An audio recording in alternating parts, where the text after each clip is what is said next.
I'm James Helder. Welcome to Full Court Football 24. Quite privileged to be joined by former Leyton Orient, Fulham, Stoke City, Peterborough United, Caloney, Northampton Town, Gillingham, Swindon and Dagenham Redbridge star, none other than Gabriel Zakuani.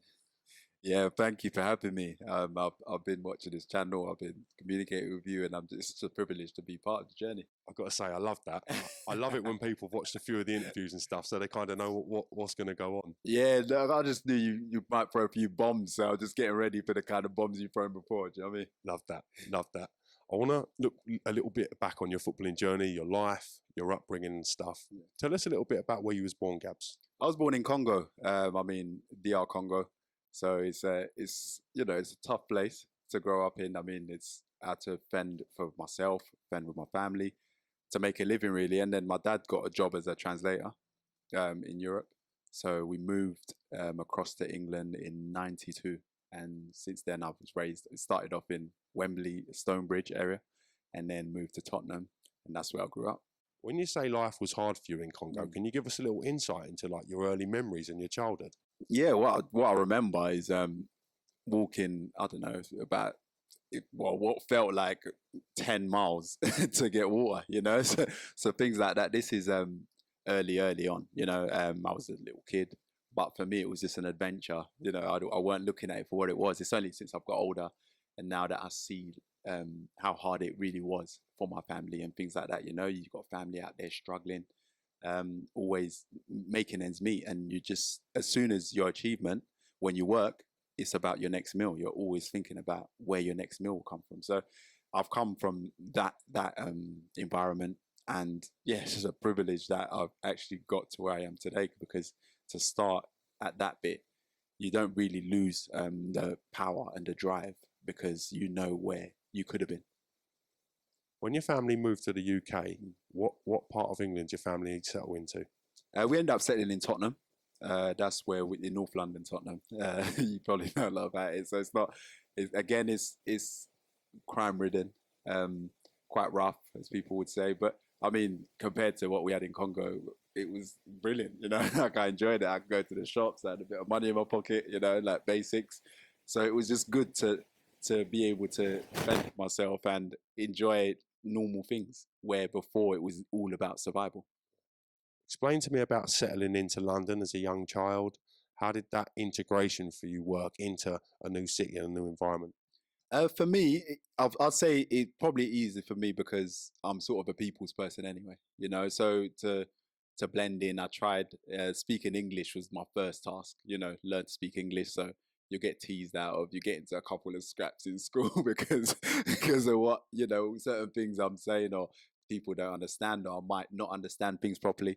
But I mean, as in making friends and things like that, I think I'm sort of an easygoing guy, so it was quite easy to sort of integrate. But yeah, there was a few scraps along the way.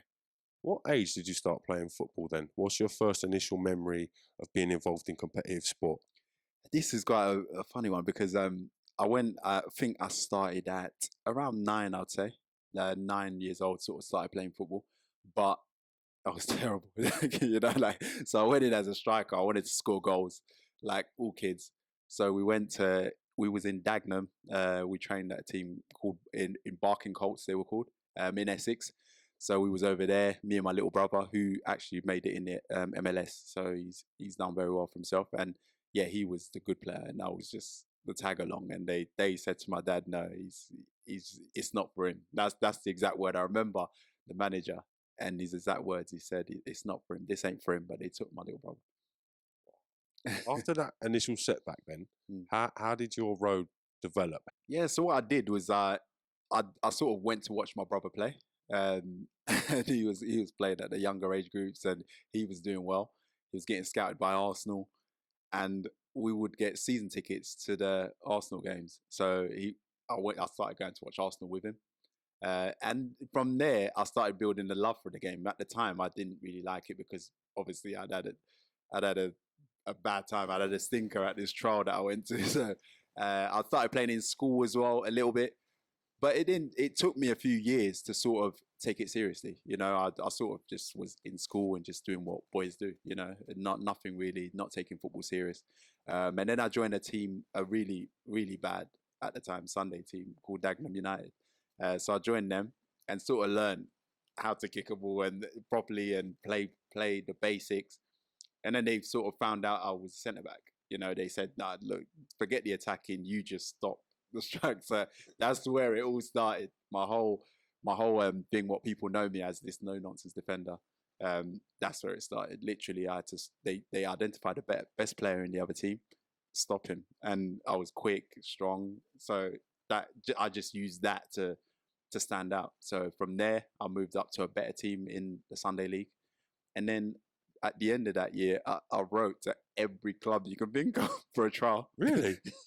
So I ended up writing to, I wrote to Orient, Arsenal, all the clubs in London. So I remember writing to Chelsea, I was getting every single club to just get a trial. That's outstanding confidence from a young man, though. Yeah, to have that about you, to write to every club and say, look, I need to be having a trial here. Literally, none of them accepted anything.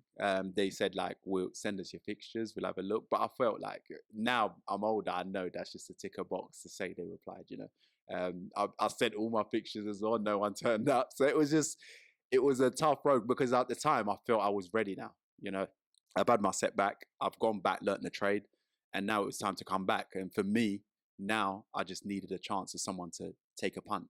And then Orient responded with a trial, which just came out of the blue, and that was it. You must have been well excited when you're getting replies thinking, they're actually coming to my fixtures. As a young boy as well, quite impressionable. Yeah. Can you remember them moments and them days? I remember, exactly. And then I think my mum got started getting annoyed. She was getting letters from every single club every day, and it kept getting rejected. I think she just felt sorry for me, you know, because they were saying that, but I think she understood that they probably wouldn't turn up, and I was getting excited just the fact that they've responded. So getting replies from Arsenal, Chelsea, and even the lower clubs, you know, I just wanted an opportunity to get in. And then I started writing to clubs in Essex. I started moving a bit further from London because I was prepared to travel for this trial. Talk to me about your trial at Leyton Orient. Talk to me about that day then. What do you remember about it? That day, basically, I was invited to take part in the training session. So I was 12 years old. So I ended up going into the training session, and they trained, I don't even know if it's safe now, like, because it was like a concrete, it was like a 7-a-side kind of tarmac, but solid tarmac. Do you know what I mean? So it was, and yeah, just having a training session, everything looked pretty. So they were doing, I weren't technically gifted, never been technically gifted. I was more about just defending, you know, solid, and that was it. So a lot of the drills are based on technical. So I'm ruining a lot of sessions now.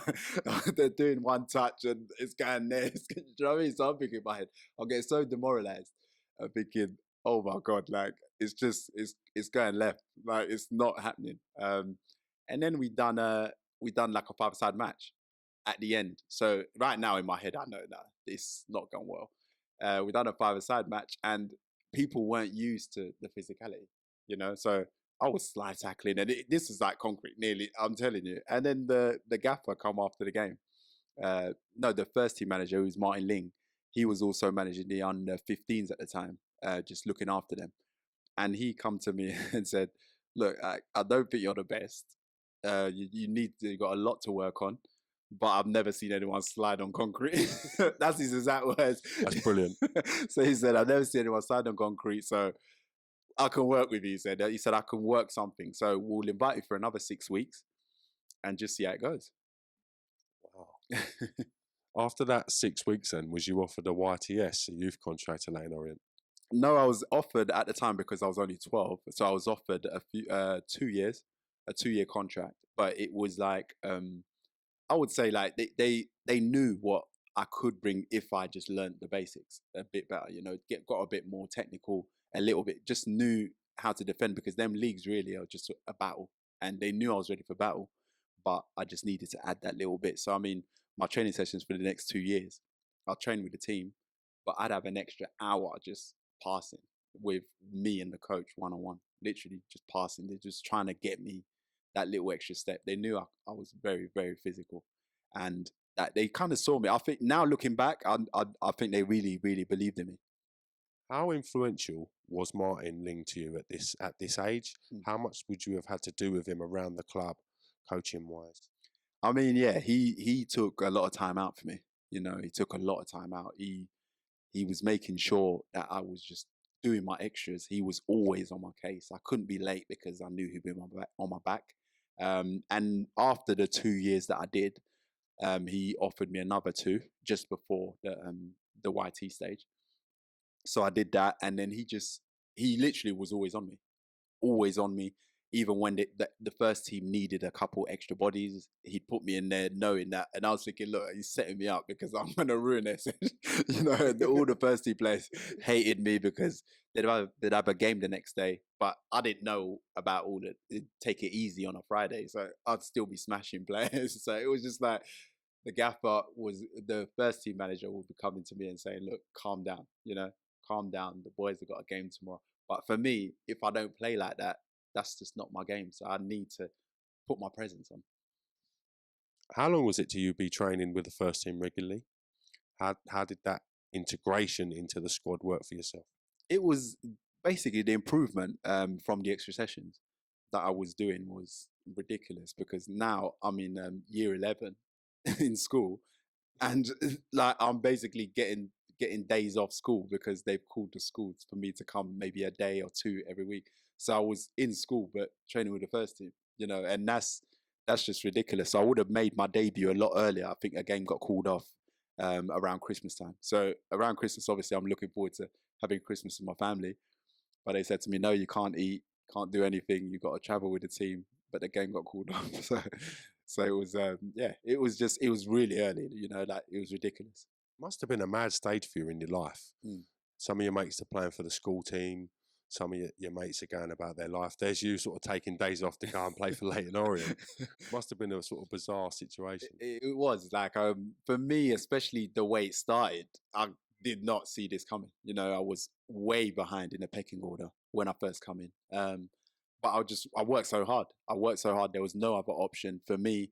I needed to make it now. You know, I gave it my full focus.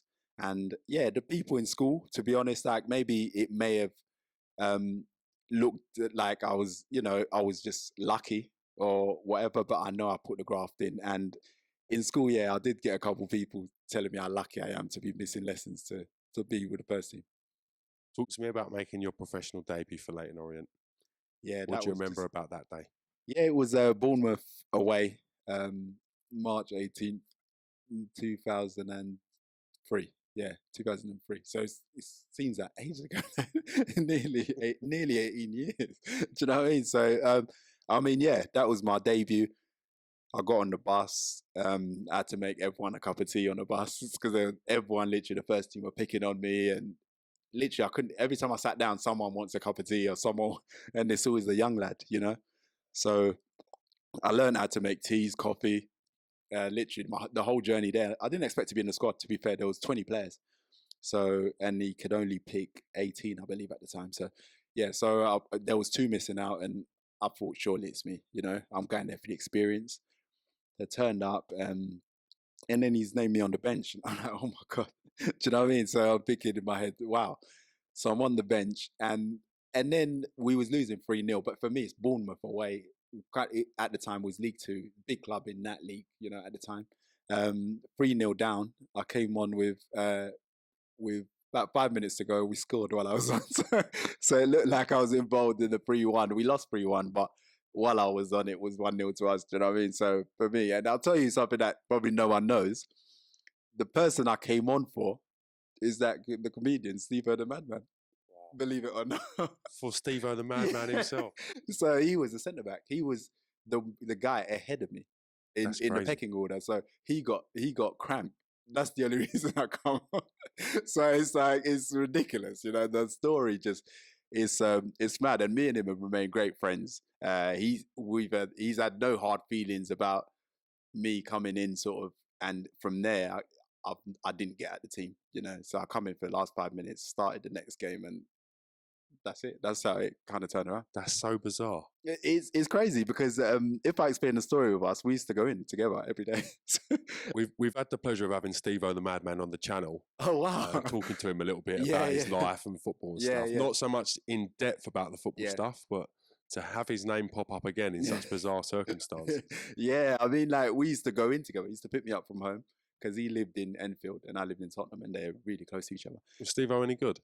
You know what? I thought he was really good. The only thing about Steve-O is he didn't have the height, you know. So I would have played him right back, and I think at the time he's solid, you know. Like he's strong. I know he jokes around and that, but he was a very, very serious player. So he was playing centre back at the time, and I think the advantage I had was probably the height, and I was a little bit more on heading and, you know, kicking people and all of that. So they liked that. So, but at the time, yeah, he was quick, everything, you know. So he had everything that we need to do. So I looked up to him, you know. He was a few years older than me, so I looked up to him. And then when we used to go in together, to training every day, he used to pick me up, drop me home, no matter what. And this is when I knew how real he was. I mean, like when I started taking over him, as in like being the main man, and he was behind me. And then eventually he got released, but nothing changed with our relationship. You know, he wished me well. He always supported me, always still called me. Nothing changed. I still used to go to his house. So nothing actually changed. No, there was no hard feelings. We weren't bitter about it. And I always knew he'd be some sort of character anyway. We used to talk about the things he's doing now. We used to talk about this on the car journey. Really? He used to tell me about a sitcom, him, his family, and all of that. He literally, I could tell you everything he's doing now. Then he was talking about it. So he knew what he wanted to do. And I felt like that was his passion deep down, you know? So it was probably good that he got released from football to concentrate on that in the end. See, when you're first breaking into the team, who were the big characters in the changing room? Who were the big voices in the Leyton Orient dressing room? There was a lot. The Aston Villa manager, Dean Smith, he was the captain. So it was I was scared of him literally because he was a centre back as well, and he commanded respect. You just knew when he walked in the room, like as a kid, you have to be quiet. Oh, I used to wash his boots as well. Them days when you was allowed and there wasn't as much protection from the PFA, the kids had to wash the pros' boots. So I used to wash his boots, and there was another player to wash their boots. So him, I would say he commanded respect. And there was a player called Matthew Lockwood at the time, and he was like a free kick specialist taker, and he probably was the fans' favourite. So just through that, I respected him as well. He was the main man as well. Were they good tippers when it came to cleaning the boots? Did they look after you? Yeah, I mean, I can't remember what Dean Smith gave me, but I remember calling him because I was scared of him. I used to go in and say, "Oh, Smith, can I clean your?" I didn't realize they all called him Smudge, you know. So he was looking at me, Smith. So it was like he was a good tipper, but he would have 3 envelopes. He would have one, I think, had 150, one had 50 quid, and one had nothing. So I'd pick one, you know. And at the time, I was on about 35 quid a week. So, you know, so for me, if I got the 150, and then I ended up getting the 0 with nothing, the one with nothing, but he still gave me the 150. So, yeah, he's a good lad. After you made your debut, were you in the team constantly then? Did you sort of hold down the shirt for a little while? How did that manifest for itself? Yeah, I mean, once I got in, I didn't let go. I mean, what happened was I played against York. That was my start. And then the next week, I couldn't stop scoring. Like, it was strange. Like, I was centre back, but I could literally, everything I hit from a corner was just going in. I've scored 3 in a row.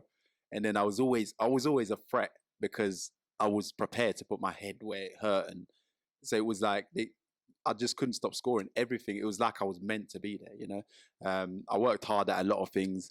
And they sort of guided me. Because I was young, I'd always make a couple mistakes because maybe there was a period where I've played so many games now and it seemed that it was getting easier, you know, so I might take a few more risks and then realize that I need to keep that at my game and just stay simple, and that's what I'm good at. Talk me through the season Leyton Orient got promoted. What do you remember from that season, from your point of view? No, definitely I can remember most of it because the way I knocked out when I was drunk after the last game.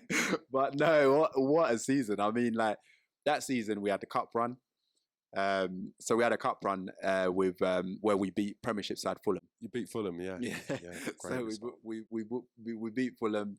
So that cup run kind of just made us carry on. You know, we was up there at Christmas, was up there, and then it made us just carry on, keep going, and then the results are going our way.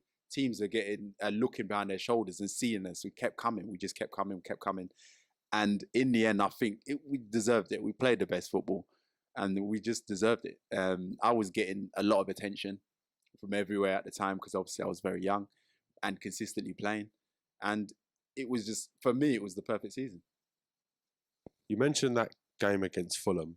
Obviously, you must have had a real standout performance yourself that day. I know it's a team game, but from your own point of view, Fulham seemed to take a lot of interest in your progress after that. Can you pick me up from there, from the interest from Fulham? Yeah, I mean, like, I started hearing things because when we played them, to be fair, I knew I had a good game. I proper nullified their threat. Like, they tried a lot of things and it just wasn't working. I seemed to be as quick as them, as strong as them. And it was just like, I went back. When I left the stadium, I was like, that's the Prem. Like, I've got a chance here. Do you know what I mean? Because I was really young. I still had a lot to learn. And I could hold my own against really top quality players, you know? So once the game was done, a couple of weeks later, I started hearing they're at the game. They started coming and I was thinking, I just really hope it's for me, you know? And then I remember being on Sky against Wickham, was live on Sky. So I knew, and then on Sky, all they kept doing is talking about me and this young lad who's making noise, you know, I'm making a lot of noise.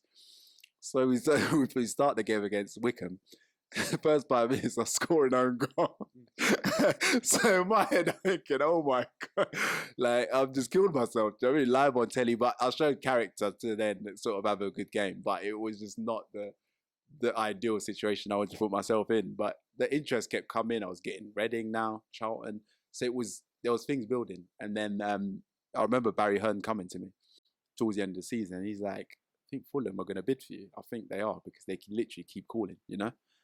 So they put down 500,000 at the time, and you know then that's a lot of money for a League Two player, you know. And he's gone, I think I could get a bit more. He started wheeling and dealing. Do you know what I mean?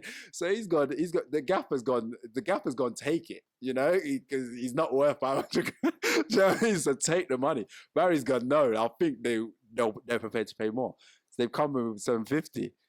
And Barry's gone, okay, we'll accept it on terms, but you can add a bit more. I'm not sure. He started saying Charlton want him as well, Reading, so it's a bidding war, basically.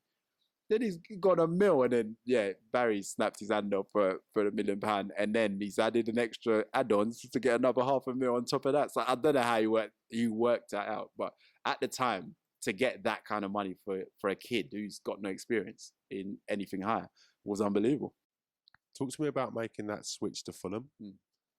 Big moment in Fulham's history, that period with Al Fayed and everything that was going on at the club. Yeah. What was it like to be involved with it? Talk to me about it from your point of view. From my point of view, it was just mad because I walked into the to do my medical and I'm seeing Bullard, I'm seeing Zat Knight. I was thinking, match of the day. You know what I mean? Like, this is like, it's a new world now. I come from Tottenham, like Congo. So it's, to be here, I just couldn't believe, like, it was posh.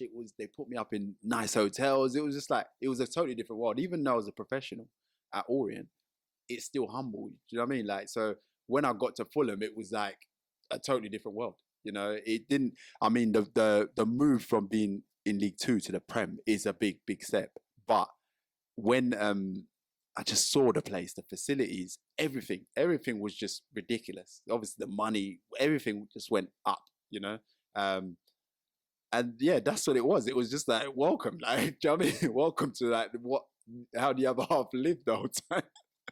So it was that the transition was ridiculous. I mean, I got to meet Al Fayed as well, which was really nice. You know, he came into the office at the training ground. That was the only time I ever met him, when he came in and when I signed. So he came in, he met me, he greeted me, gave me loads of stuff from Harrods. So it was like, oh wow. Do you know what I mean? Like, I literally couldn't believe it.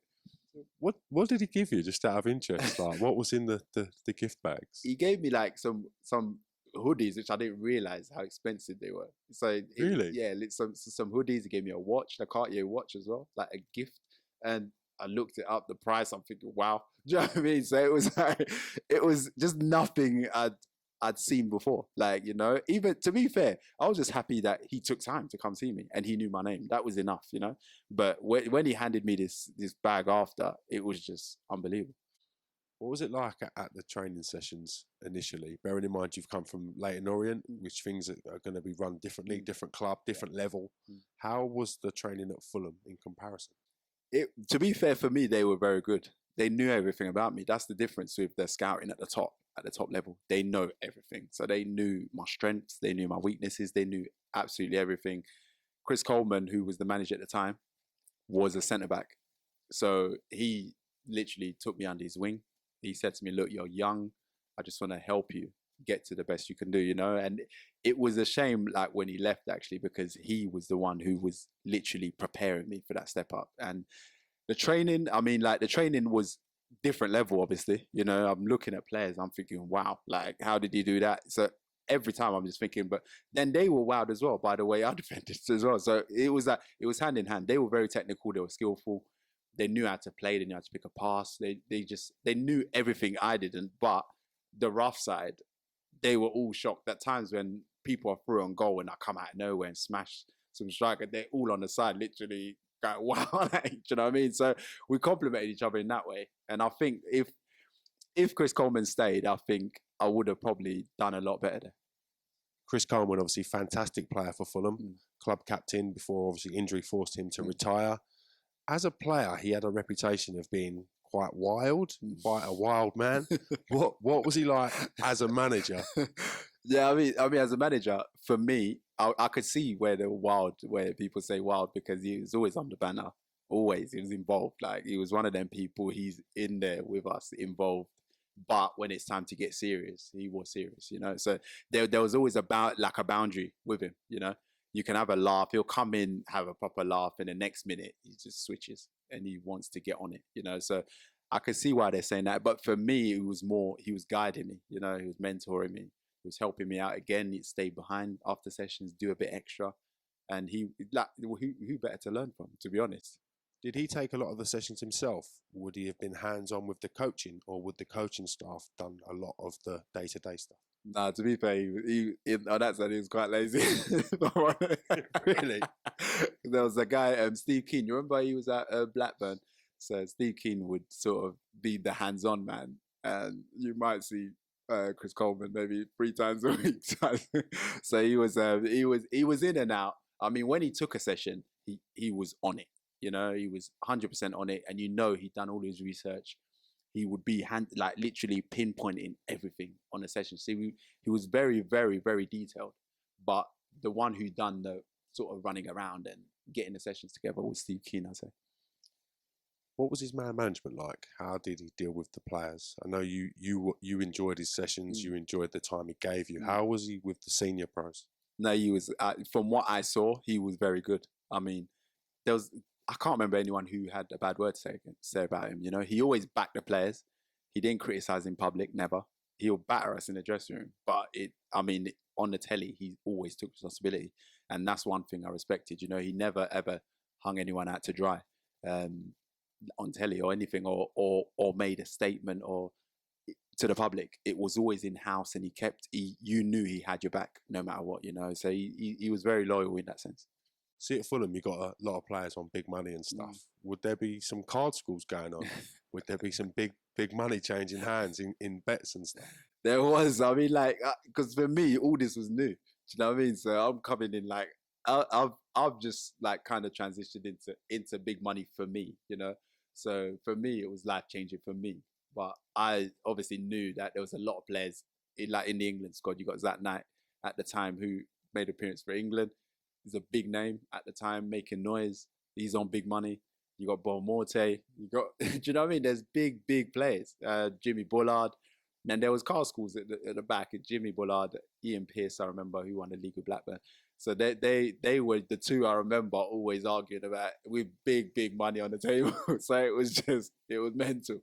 But for me, I just stayed out of it because I didn't want to get sucked in. I was watching like in awe. I couldn't believe the sort of money that was just being gambled, really. So we're talking like big money in comparison. Like, Big bucks, even in this day and age, it would be big bucks. You know, I know the money's gone up, but even if you gambled the money I saw them times, it's still massive now.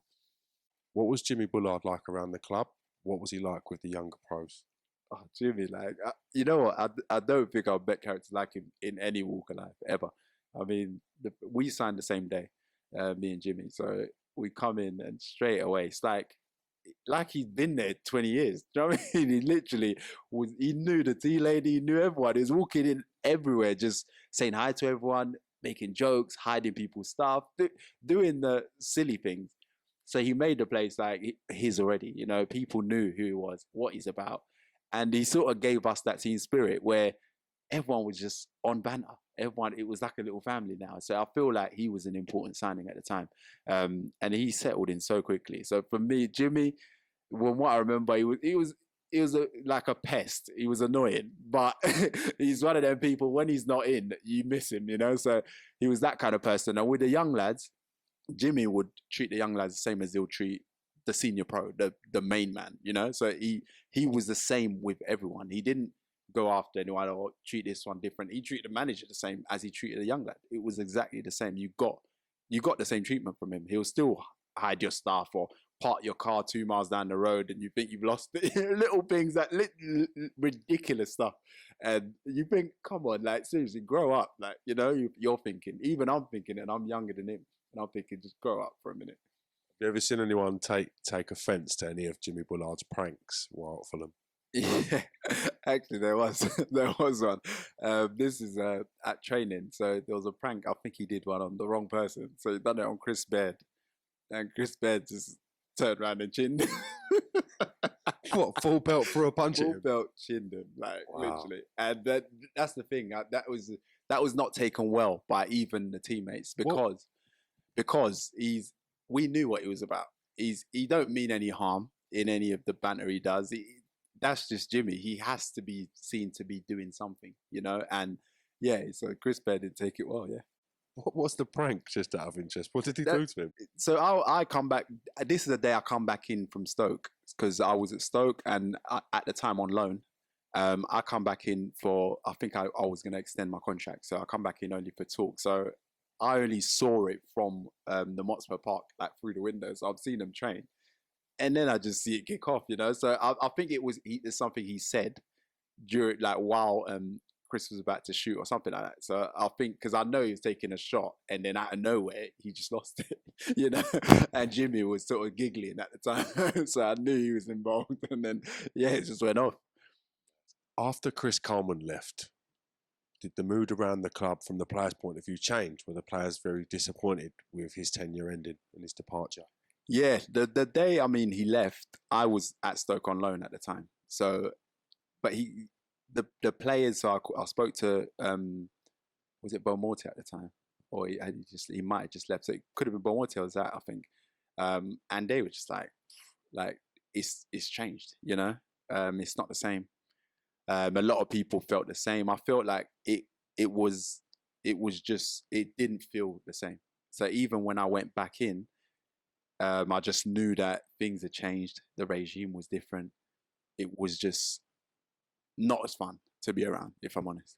Now, the plan from Chris Coleman's point of view and your point of view was to go to Stoke, pick up some game time, some valuable experience before looking to then push on for the senior time. How was your first experience at Stoke with the loan? Yeah, it was the plan was literally going down a treat, because I'd been on the bench the whole time at Fulham while Chris Coleman was manager.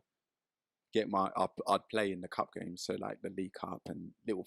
When he rotates it, I'll get my little games in, and then we played Stoke in a FA Cup match, and the week after, Pulis asked me to go there, you know, through Chris Coleman, and Chris Coleman said, look, Stoke potentially is even a bigger club than Fulham, you know, it's in the Championship, they've got ambition, go there, play in front of a big crowd, big passionate crowd, learn how to deal with the pressure, because all I've had is League Two. So now I needed to step up. If I'm doing well in the Championship, then I can come back maybe in January and hopefully try and fight for my place at Fulham. So it was perfect. I went there, turned up, and I was playing games and playing in front of full houses. Played Derby, like big stadiums, packed. So it felt, to be fair, without being disrespectful to Fulham, it felt like a bigger club anyway. And it's strange to say that when one's in the Premiership, but when one was in the Championship at the time. But it just, the whole city was just bouncing, and the stadium was packed every week, loud. It was so loud, and it just felt like it was a better move for me at the time. Was Tony Pulis the manager when you signed initially on loan? Yeah, he was the manager. And the thing is, he called up Chris Coleman and asked about me. He said he wanted me in no matter what. And then Chris Coleman was about to hang up. He said, "Oh, how tall is he, by the way?" That was his final question. He didn't know how tall I was. So he wanted to make sure I was over 6 foot to fit into his plans. But yeah, so he called up and he was keen to get me in. And for me, I was just happy to go get games at a reasonably big club. Now, you mentioned the fact that the requirement was to be over 6 foot. Just how many players was there over 6 foot in that Stoke team? Well, I mean, like the captain at the time was Andy Griffin, and he was the only player under 6 foot. So everyone else was 6 foot. I can't remember anyone smaller than 6 foot. It was literally, you walk into that change room, it was Land of the Giants, and everyone was massive. You know, I'm like 6'2", but even me, I probably one of the smallest, I reckon, at the time. I didn't feel big, you know? Everyone was massive. Talk to me a little bit about Tony Pulis' sessions. What were they like? What was the training regime like under Tony? Basically, I would say it was army-like, if anything. You know? I mean, the gym sessions were ridiculous. But I liked Tony. Like, I really, really liked him. Like, as a person, as a man, he was honest about everything he did. All he wanted to do was win, you know? So his sessions were, you could label them boring and very, very, like, he had his hand in everything. So if he wanted to work on defending, he'd work on defending, and it would be 3 hours just defending, literally. And I remember a session we did, like on throw-ins, and, you know, caused havoc with Delap, right? So we did a full session. I remember it was a Thursday. We'd done a full session, full day, for good 3 hours on Delap just launching the ball, throwing. Just on throw. Literally. So I remember that session. It sticks in my head. I was like, wow, you know? It was like, I couldn't believe what was going on. But like, look what happened in the end, you know? He was causing problems in the Premiership with these throws. People couldn't handle it. What was Delap like when he's saying, like, Rory, just throw it in again? Like, Literally, I remember towards the end, seriously, he was saying, look, my arms are aching. Like, seriously, like, you're taking a mick, because he started getting frustrated. But to be fair, Delap's just, he's a good lad. He just wants to do whatever for the team. Wherever you play him, he'll play. He'll just do a job for the team. And like, that was a weapon that no one else could deal with. So he would literally say, do you want spin on it? Do you want, like, literally, he will put that ball wherever you want it, which is unreal. It caused a lot of problems for a lot of teams, but to hear the fact that he actually worked on it, like he done a whole session based on Rory Delap's throw, I find that brilliant. It's literally everything that came off for Stoke in that successful period was worked on. There was nothing that he didn't leave no stone unturned. Like Tony Pulis worked on everything. It was never luck. Like, I mean, set pieces he worked on, all the flick-ons he worked on. I'm telling you, like, you knew when I played right back and centre back for him, I knew how many touches I'm going to take because we worked on that. You know, there was nothing not planned. Like, everything was robotic. I knew exactly. I was programmed. Literally, it was everything down to a T, detail, everything. So let me give you an example. When I played right back, he said if the ball's set to me, I have to only take one touch and put it in the channel. Like, we knew that. The opposition did it. Do you know what I mean? So they knew every time the ball set back to me, so that's why I was always first onto the channel. He said if I take a touch, the pass has to be a diagonal. So I knew I had one touch or two touch. So every clip you'll see me at Stoke will be either 2-touch diagonal or the one touch down the side. I was right back. I got one cross in 2 years. Literally. Were a lot of players frustrated with the system? And more to the point, when you're winning with that system, do you try to embrace it then? Do you get right into the way that he's got you guys playing? Yeah, this is where sort of things changed, because When I first went to Stoke, Stoke was not tipped to be promoted. You know, they weren't tipped to be promoted. It was just we just had to get results, and as long as we were comfortable, everyone was happy. You know, but he put this new winning mentality into the place. It was a winning mentality, and yeah, people got frustrated with the football but then when you're winning, and then everyone hates Stoke because we were the roughest team you can think of like the recent sort of era sort of thing. We were rough. We would make it awkward. It was, I don't know, waste time, foul, whatever it took to get the 3 point, we were doing it. And then it became sort of a little us against them mentality, you know? Like the fans used to sing, "We'll play how we want," you know. So they were calling us a rugby team. We'll play how we want. Fans used to sing. So it was like we'll do whatever it takes to get the 3 points. And I think it just became we'll do whatever we can to get the 3 points. And Pulis had everyone on side. He got everyone believing in the system, believing in how we play. And as long as everyone hates us, we just want to keep proving them wrong. See, with his man management, would certain players be allowed more leeway than other players? Yeah. Did you find that certain players in the team could get away with things that other players couldn't? Yeah, 100%. We had one, I'd say probably one maestro in the team, and that was Ricardo Fuller. He was probably the only guy who could dribble probably. The rest just knew their job, and that was it. So yeah, Ricardo could get away with anything, because if we lost him, then we had problems, because he was the only one that could make things happen. So he got away with a lot of stuff. He was late every day nearly. He used to get hammered by the lads about being late, but Tony would just be like, no, just leave him. Let him, do you know what I mean? Just leave him, protect him, literally cotton wool. And he used to live literally by Ricardo's house. So we used to call him Ricardo's dad, literally just looking after. And yeah, so I'd say he obviously got special treatment. But as a team, we kind of understood why. You got to keep, he's one of them characters. He needs an arm around him, keep him happy, and you'll get results. He'll get you the goals. When you got such a squad of players all trying to get 11 shirts, you're going to have unhappy players. Have you ever seen players and frustrations boil over and tempers flare during your time at Stoke? Yeah, it happened a few times. And the thing is, we had a lot of experienced pros. So when they're not in the team, you could just see, you could see it when it's happening.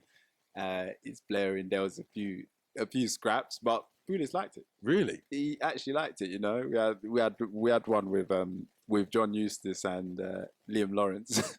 This was one I remember. A tackle went flying in, and then they just went at it, which was like, for me, it was like, oh my god, I don't want to see that, because we're a family, we're trying to win the league. So you know, but Pulis on the side laughing, leave him. This guy, leave him. It means they care. That's what he's saying. Do you know what I mean? So it's like. And then he'd be taking a mick after as well. And then he's going to Eustace, and he's going, oh, he's done you there. Do you know? Like he's just one of the boys, but he just makes light of a situation that could have been serious, you know? Yeah. It says a lot about his man management, doesn't it? The fact he dealt with that in-house, let the players get on with it, and then made light of it and banter of it. It's a great way of dealing with things. It is, you know. He to be fair, he made situations just a lot easier to deal with that could have been taken out of hand. You know, I mean, like even when Shawcross played for England, I think that was his only game, and Ibrahimovic made a mistake for Ibrahimovic's goal.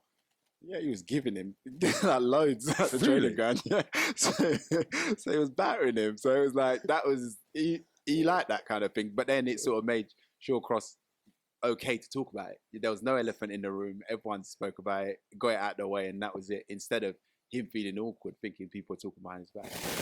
What kind of things would he have said to him? How did he talk to him about Ibrahimovic? Well, he was saying about because I think Shawcross made a tackle and he's sort of having himself. He said, "Oh, you should have done that the other day when he." So he was that kind of thing. So he'll make little digs here and there to keep him humble, knowing that he has to improve his game, you know? So once he sort of brought him back down to earth, I think that's just the way he used to sort of make people make light of every situation. After your first initial loan spell at Stoke, you've done enough to impress Tony Pulis to want to sign you full time. Talk to me about that transfer and making the switch to Stoke on a permanent basis? Yeah, I mean, when I went back to Fulham, he was constant on the phone, constant, and we tried to get over the line because there was a few other clubs now interested. I had my eyes on Stoke. I was happy to go there now. I didn't want to be at Fulham no more. Like I said, since Chris Coleman left, it didn't kind of feel the same for me. I was getting games at Stoke, so it was just a thing for me to just get away, to be honest, and have a fresh start and a new challenge. And the aim was to get to the Premiership. And I believed in his ideas. And to be fair, like I mentioned, my style of football, it suited me down to a T playing for Pulis. Literally, like it was made for me to play for him. So when he came in, I said, yep, 100%. We sorted out everything, all the paperwork. It was done pretty quick early in the window. Did you guys get promoted to the Premier League that season? Yeah, that's the season. So that's the season. Wow. Yeah, so we literally, again, we started on fire. We missed out the year before on the last day. We missed out on the playoffs the last day. So that was the burning fuel. I remember him, actually, if I go back a little bit, I remember him in the dressing room he sat there literally. The first time I've not heard him say a word, Pulis, he sat in the changing room when we missed out on the playoffs. He was literally there for hours, because I was a young lad. I was helping out with the kit to put away and stuff. He was just sat there in silence, complete. The players had gone. He was sat there in complete silence. Wow. Yeah. So the other year, he had a mission to get up, and he was getting up by any means necessary. Worked harder. The trainings got more boring.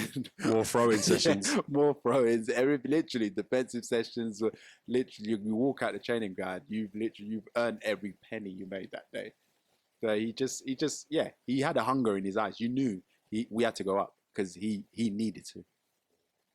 More shape sessions that season. Like you mentioned, more training, more everything in tunes and harder going for that season. Literally, if I'm honest, I felt sorry for him on by not making the playoffs the year before. And the hunger he showed, and you could see he grew as a manager as well. He used that fire in his belly to just think, no, I can't make no mistakes. He got the right players in. And whatever we was missing the year before, he made sure he's not going to fall short the next year. What was the penultimate moment for you guys that season? Was there a time in the season when you thought, we've actually got this, we've got this covered? I mean, it was tight the whole way because us and West Brom were kind of fighting for this title. But there was other teams just in and around as well. And we were just kind of holding on, because we didn't, like I said, we didn't really have any maestro. So if the set pieces don't work, then there's no real plan B, to be fair. I mean, we didn't really have the players to create things out of the blue, apart from Ricardo Fuller, maybe Liam Lawrence as well. So we didn't really have flair, but we just all worked as a team. And the main thing to do was to stick together. And there was a game I remember against Scunthorpe in that season where we was 2-0 down, I believe. And we ended up winning that 3-2. And I think that's when it's like, hold on. Do you know what I mean? we can do this now, because it was like, oh my God, it's out of our hands now. But then when we got back into it, it was like, yeah, we can sniff it now. We can sniff it. And that was, I think, the turning point for me anyway. Talk to me about the game that sealed you guys' promotion to the Premier League. Yeah, that Leicester game. Oh, it was, so we needed a point. Leicester needed to win, or they'll be relegated, So it was like, we had a point to go up. So it was just one of them, literally heart in the mouth. You literally couldn't breathe, until it was like every mistake could be costly, could change your life, literally. The one thing. So, so we managed to get the point. And obviously, so it was like the total opposite. We was ecstatic, fans on the pitch after the game. And with them, they were crying, So their fans are literally crying. So it was the total opposite, just a party on the pitch. The fans came on. We sang every song you could think of with our mics on. It was ridiculous. I remember that day forever. How long did the celebration last for you guys? I swear to you, I can't remember. Every night we was out. I remember every single night. So it was like, because the city's not seen anything like this. I don't think there's a lot of people that haven't seen this sort of buzz around the town. So we had the tour bus. I think that was the next day. like around the city to see Like a everyone. proper tour Be bus. proper, like to go around the city. So it was unreal. And then when we got our medals and stuff, and we had the open top as well around the city, it was like it was unreal. Everyone in Stoke was out there to congratulate us. We had the mayor. It was a big deal, you know. It was a big deal. Pulis was buzzing, like literally everyone was buzzing.